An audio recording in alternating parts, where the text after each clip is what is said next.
esperjenza sabiħa, ma rridx iddum, ringrazzjakom tal-ftit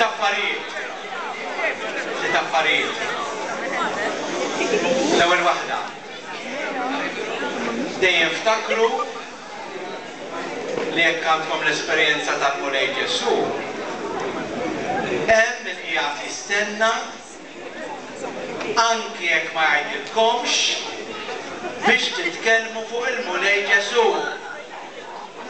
L-esperjenzi li kellna kienu għax ikun hemm xi ħadd li xi darba jkollu l-kuraġġ li jgħid isma' ma jenaf il-Mulej Ġesu ta' ħalli nitkellem fuq affarijiet oħrajn. Jiena nixtieq li s-sena d-dieħla ilma min irid ikun hemm ħafna iktar li din is-sena jiskopru l-Mulej permezz tagħkom u jkunu hawnhekk jagħtu l-esperjenza. ħafna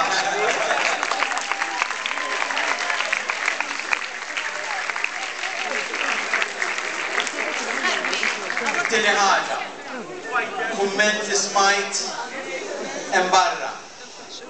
U dan il-kumment kien bix-xita kollha li kellna. L-isba' u l-fatt li ħadu ħafna xogħol,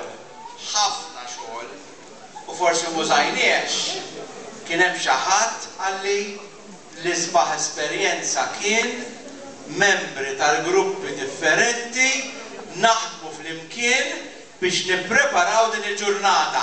Ijiex il-miraklu tal-ġurnata.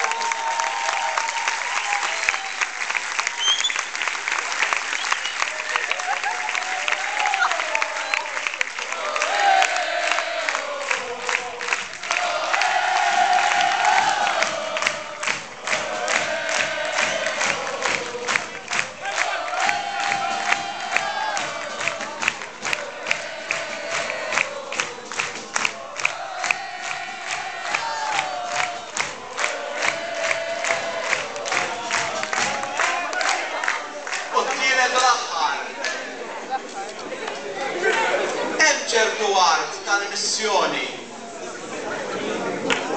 Din il-missjoni, għalma kienu jgħidu qabel, kien hemm l-Indja jmorru fiha. Tafu x'inhi din l-art tal-missjoni għalikom? Hija l-art tal-internet. Din hija art. M'hemmx għalfejn tmorru bil-vapur, qiegħda f'idejkom. Taħduha bħala missjoni, kultant tgħidu kelma, ħallu ftit ċans biex tagħtu l-Mulej, dik hija art li anki Ġesu jridha tiġi ikkonkwistata. Naħdmulu għalhekk.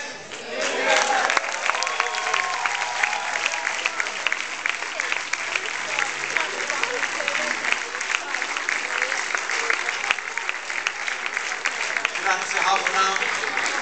Il-Mulej jkun fuq kull wieħed u waħda minnkom l-ispirtu ġdid li mhux l-ispirtu ta' 207 imma l-ispirtu ta' 208. Il-Mulej berikom il-kol. Grazzi.